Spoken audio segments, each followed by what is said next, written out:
지브리의 작품인 반딧불의 묘가 일본 넷플릭스에서 서비스된다고 합니다. 이게 왜 뉴스가 되냐? 한국에서는 넷플릭스를 통해 언제든지 지브리 작품을 감상할 수 있기 때문에 이번 소식이 크게 와닿지 않을 수 있습니다. 하지만 일본은 아니죠. 왜 일본에서는 이 소식이 화제가 되었을까요? 우선 지브리 작품은 일본 내에서만 OTT 비공개였죠. 그리고 또 하나의 이유는 반딧불의 묘의 행보가 특이하다는 겁니다. 이번엔 왜 이 작품의 공개가 특별한 사건인지에 대해서 간단히 짚어보려고 합니다.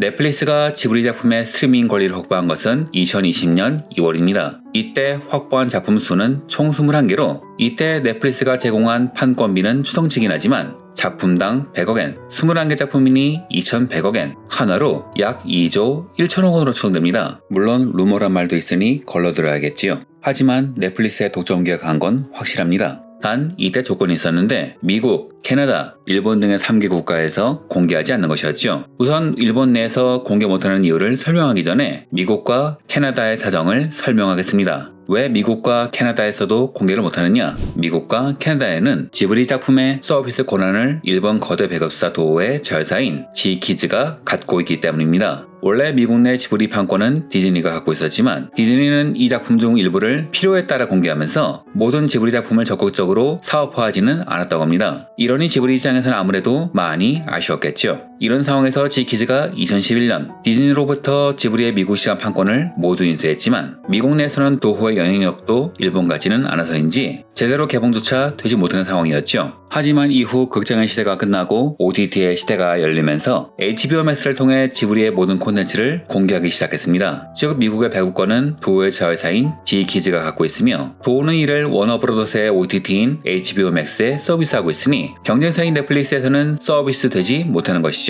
하지만 미국 사람들은 HBO Max에 가입하면 되니 돈만 있다면 그렇게 큰 불편이 없어요. 하지만 일본은 다르죠. 어떤 OTT로도 지브리 작품을 볼 수 없습니다. 현재 공개된 반딧불의 묘를 제외하면 말이죠.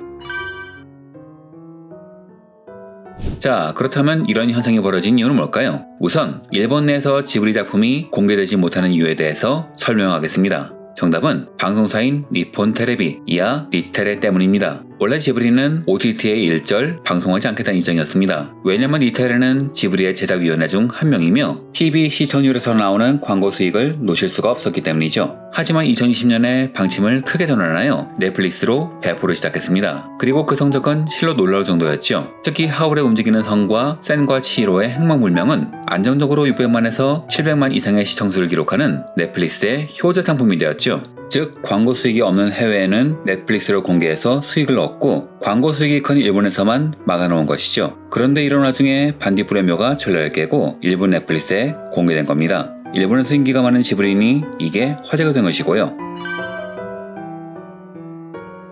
그렇다면 반딧불의 묘를 시작으로 다른 지브리 작품들도 일본 내에 서비스되는 것일까요? 결론부터 말씀드리면 반딧불의 묘는 다른 지브리 작품과는 사정이 다릅니다. 이 작품은 그전까지는 다른 지브리 작품들과는 달리 넷플릭스에서 서비스되지 않고 있었죠. 그러다 2024년 뒤늦게 세계 190여 개국에 공개됩니다. 반응은 아주 좋아서 올라가자마자 비영어권 영화 세계 랭킹 7위에 올라가는 좋은 성적을 거두죠. 왜 지브리 작품 중에서 이 작품만 따로 노는가? 정답은 반딧불의 묘는 1967년에 노사카 아카유키가 쓴 소설의 원작이라 작품의 판권을 신초사가 갖고 있기 때문입니다. 지금은 상상도 못하겠지만 미야자키 하야오가 상업적으로 성공한 첫 작품은 1989년작인 마녀와 배달부 키키였습니다. 88년에 개봉한 명작 토토로는 참으로 놀랍게도 반딧불의 묘의 감독인 다카다 이사오의 이름에 올라타는 식으로 동시 상영으로 개봉된 작품이었죠. 즉 이때는 지금의 지브리 시스템이 완전히 갖춰지지 않았다고 볼 수도 있고 다카다 감독의 작품의 성격이 다르다고 볼 수도 있을 겁니다. 이후에는 다카다 감독의 작품도 지브리가 판권을 갖게 되었으니까요. 하지만 이건 나중 이야기고 당시엔 미야자키 하야오의 브랜드 파워가 별로 없는지라 신초사가 판권을 가진 반딧불의 묘를 중심으로 토토로가 동시 상영되었습니다. 여하튼 이런 이유로 반딧불의 묘의 판권 사업은 혼자서 따로 진행됩니다. 지브리 홈페이지에 가면 자유롭게 쓰라면서 제공하는 작품의 여러가지 정지 화상이 있는데 반딧불의 묘만 제공하지 않는 것도 바로 이런 이유 때문이죠. 즉 판권사인 신초사의 움직임에 따라 공개된다는 것인데요. 왜 이 회사는 뒤늦게 넷플릭스에 공개하게 된 것일까요?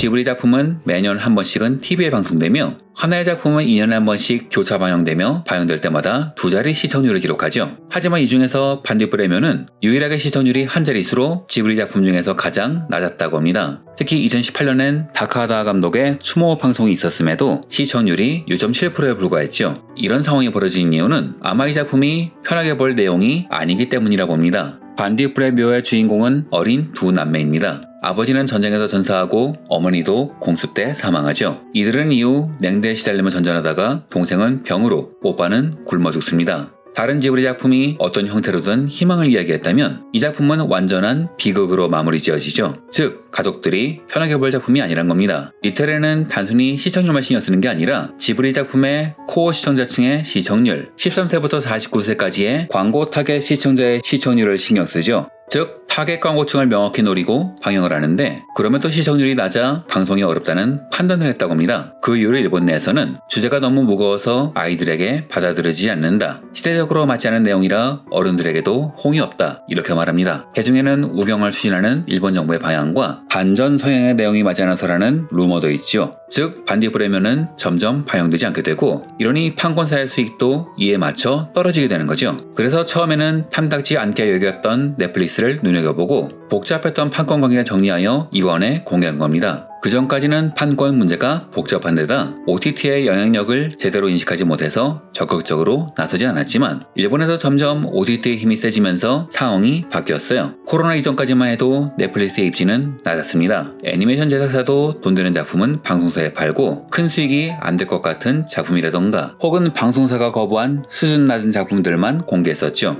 하지만 코로나가 터지면서 전 세계적으로 OTT가 급성장하면서 일본 내 제작사들의 인식이 바뀌기 시작합니다. 매년 급성장하기도 하면서 2023년엔 전년 대비 108% 성장하면서 일본 미디어 산업에 큰 충격을 주기도 했죠. 넷플릭스, 아마존 프라임만이 아니라 유넥스트 같은 일본의 토종 OTT도 골고루 성장하는 등 지금 일본은 대 OTT 시대를 맞고 있습니다. 이런 흐름에 올라타는 것인지 2024년 넷플릭스에 공개되어 큰 화제가 된 시티헌터가 2024년 상반기에 1610만 시청으로 대박을 치면서 이제는 일본의 판권사들이 적극적으로 OTT의 문을 두드리게 된 겁니다. 즉 2023년의 급성장, 2024년 일본산 작품이 크게 히트하는 등의 사건이 벌어지면서 신초사의 움직임이 바뀐 거라 볼 수 있는 겁니다. 요약하자면 반딧불의 묘는 판권 구조와 낮은 시청률로 인해 OTT 플랫폼에서 공개되기까지 시간이 걸렸습니다. 물론 결과는 성공적이었죠. 그렇다면 앞으로 다른 지브리 작품들도 일본 내 OTT에 공개되는 것일까요? 저는 그건 아니라고 봅니다. 현재 지브리 작품은 리텔의 주요 수익원 중 하나이기 때문이죠. 지브리 작품 방영으로 인한 광고 수익이 엄청난 상황이고 급기야 2023년에는 스튜디오 지브리의 주식 42.3%를 취득하여 지브리는 리테레의 완전 자회사가 되었죠. 이후 제작은 지브리, 경영은 리테레가 총괄하게 되었는데 인수합병 후 2년이 지났음에도 리테레는 자사가 소유한 OTT인 후루에 지브리 작품을 공개하지 않고 있습니다. 이 말은 OTT에 방영을 해서 버는 돈보다는 자사 지상파 광고 수익이 더 크다는 이야기죠. 여러 예능, 음악 방송을 유튜브에 올려 콘텐츠 파워 수익에 집중하는 한국과는 달리 일본의 방송사들은 광고를 스폰서에게 파는 것이 아직까지 경영 전략입니다. 그러니 일본의 광고 시장이 무너지지 않는 한 일본 OTT에서 지브리 작품을 보는 것은 어렵지 않을까요? 만약 공개가 되어도 후루가 있으니 넷플릭스 공개는 당분간은 어려울 듯 합니다. 이러니 일본의 지브리 팬들은 골치가 아프겠군요. 이상으로 영상을 마칩니다. 시청해주셔서 감사합니다.